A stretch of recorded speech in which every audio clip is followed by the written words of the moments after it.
Thanks for watching. Don't forget to like, comment, share and subscribe to. اور حاسد کی بخشش نہیں کی جاتی جیسا کہ پچھلی حدیث میں گزرا۔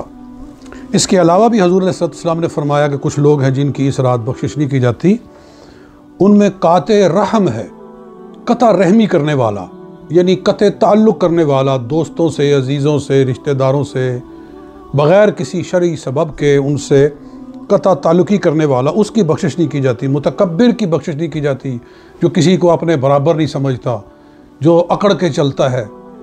اور اللہ معاف کرے، آج کل ہم دیکھتے ہیں جن کے پاس پیسہ زیادہ آ جاتا ہے وہ ایسے اکڑ کے چلتے ہیں، کسی کو سیدھا ہاتھ سلام نہیں دیتے۔ اور کچھ ہم دیکھتے ہیں کہ جن کے پیچھے مریدین کی ایک لمبی فوج آ جاتی ہے، وہ اس طرح کے متکبر ہو جاتے ہیں کہ ان کے اندر انسانیت ختم ہو جاتی ہے، اور وہ کسی کے سامنے وہ پیار و محبت کا اظہار کرنے کی بجائے وہ لوگوں کو پھر وہ بھیڑ بکریاں سمجھنا شروع کر دیتے ہیں۔ اور اسی طرح کچھ لوگوں کو اپنے علم کا بھی زوم ہو جاتا ہے کہ ہمارے پاس علم بہت آ گیا ہے، وہ دوسروں کو جاہل سمجھ کے ان کو درخور اعتنا نہیں سمجھتے۔ الغرض جو بھی متکبر ہے اس کی بخشش نہیں ہوتی، والدین کے نافرمان کی بخشش نہیں ہوتی، والدین کو ستانے والا، ان کی دل آزاری کرنے والا، ان کا دل دکھانے والا، اس کی بھی بخشش نہیں ہوتی۔ اور شراب کے عادی شخص کی بخشش نہیں ہوتی، جس کو شراب پینے کی عادت ہے اس کی بخشش نہیں فرمائی جاتی۔ تو ان چیزوں پر غور کریں۔ گویا آج کی رات محاسبے کی رات ہے، یہ جو لیلۃ البراۃ کی رات ہے یہ اپنی سیلف اسیسمنٹ کی رات ہے کہ آیا ان چیزوں میں سے کوئی شے ہمارے اندر تو نہیں پائی جا رہی، حسد تو نہیں ہے ہمارے اندر، قطع رحمی تو نہیں ہے، تکبر تو نہیں ہے، والدین کی نافرمانی تو نہیں ہے۔ اگر یہ چیزیں ہیں تو آج کی رات ان سے سچی توبہ کر لیں، والدین کو منا لیں، اگر رشتہ داروں سے قطع تعلقی کی ہوئی ہے تو ان کو منا لیں، ان کو راضی کر لیں۔ یہ کوئی مشکل نہیں ہوتا۔ کسی کا حق اگر کھایا ہوا ہے، کسی کو ستایا ہوا ہے تو اس کا حق اس کو دے دیں، یا اسے اس کے ساتھ وعدہ کر لیں کہ بھئی آپ کا حق آپ کو مل جائے گا، جو لیٹ ہوئی ہے اس پر ہم معذرت خواہ ہیں۔ اسی طرح سے معاملات کو نمٹایا جا سکتا ہے۔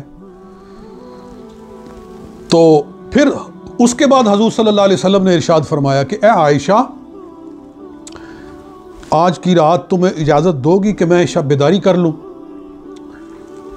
تو میں نے عرض کیا کیوں نہیں یا رسول اللہ، آپ شب بیداری فرمائیں۔ تو حضور علیہ السلام حالانکہ اس سے پہلے قبرستان گئے ہوئے تھے، وہاں آپ نے طویل دعائیں فرمائیں۔ وہاں سے اٹھ کر گھر تشریف لاتے ہیں، اور تشریف لا کر تھوڑی دیر اپنی زوجہ پاک سے باتیں کرتے ہیں، اور اس کے بعد پھر فرماتے ہیں کہ مجھے اجازت دے کہ میں رات عبادت کر لوں۔ تو کہتے ہیں کہ حضور علیہ السلام نے پھر طویل ترین سجدہ فرمایا، حتیٰ کہ مجھے گمان ہوا کہ کہیں آپ کی روح تو نہیں قبض کر لی گئی۔ اس طرح کا طویل سجدہ ہے۔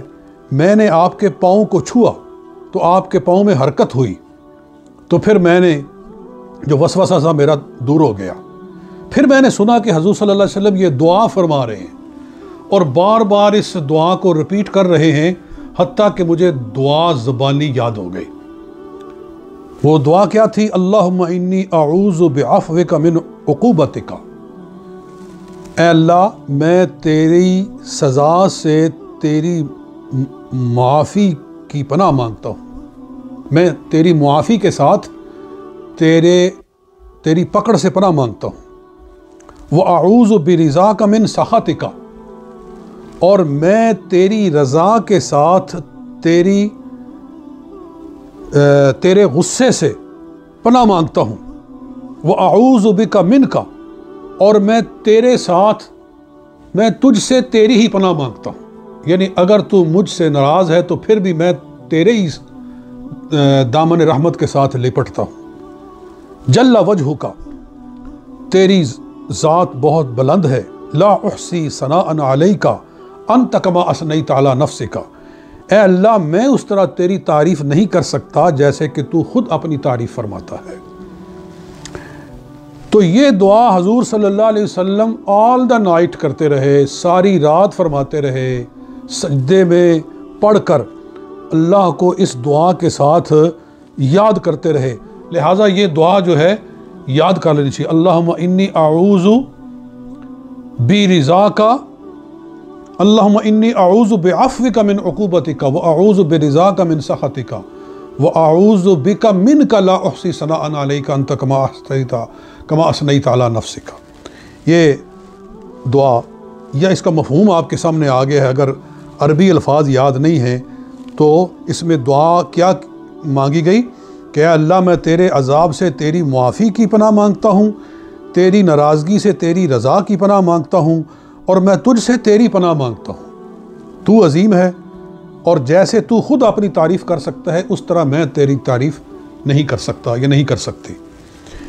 تو اس مفہوم کے ساتھ بھی آپ اللہ کی بارگاہ میں دعا کریں گے۔ اللہ تعالیٰ ہر زبان جانتا ہے، ہر بولی سمجھتا ہے، لہٰذا آج کی رات یعنی میری مراد ہے کہ نصف شعبان کی رات جو ہے اس کو شب بیداری کے ساتھ گزارا جائے، اور اس میں ہو سکے تو صلاۃ التسبیح پڑھ لی جائے، قرآن پاک زیادہ سے زیادہ، کیونکہ اس رات کا بھی قرآن پاک سے تعلق ہے، کیونکہ انا انزلناہ فی لیلۃ مبارکۃ، ہم نے برکت والی رات میں اس کو اتارا ہے۔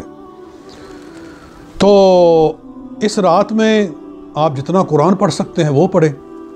دوسرا کیا ہے کہ اگر ہو سکے تو آپ صلاۃ التسبیح پڑھ لیں، ایک بار پڑھ لیں، 2 بار پڑھ لیں۔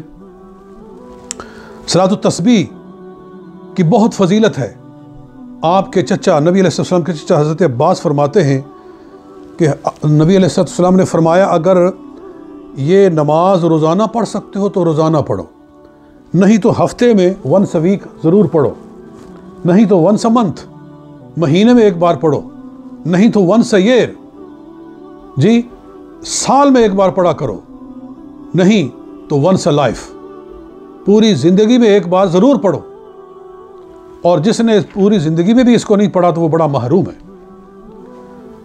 تو اور فرمایا اس کا ثواب کتنا ہے کہ جس نے ایک بار یہ نماز تسبیح پڑھی اللہ تعالیٰ اس کے چھوٹے بڑے نئے پرانے خفیہ اعلانیہ سب گناہوں کو معاف فرما دیتا ہے۔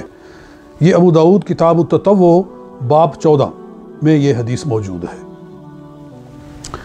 اور صلاۃ التسبیح کا طریقہ یہ ہے کہ 4 رکعات پڑھیں، اور پہلی رکعت میں آپ جو ہے 75 مرتبہ تسبیح پڑھیں، اور پھر ہر رکعت کے اندر 75 یعنی 75 ٹائمز ہر رکعت میں پڑھیں، تو یہ جو ہے ٹوٹل بن جاتا ہے 75، اور 75 کو یعنی 4 مرتبہ اس کو آپ نے ٹوٹل پڑھنا ہے۔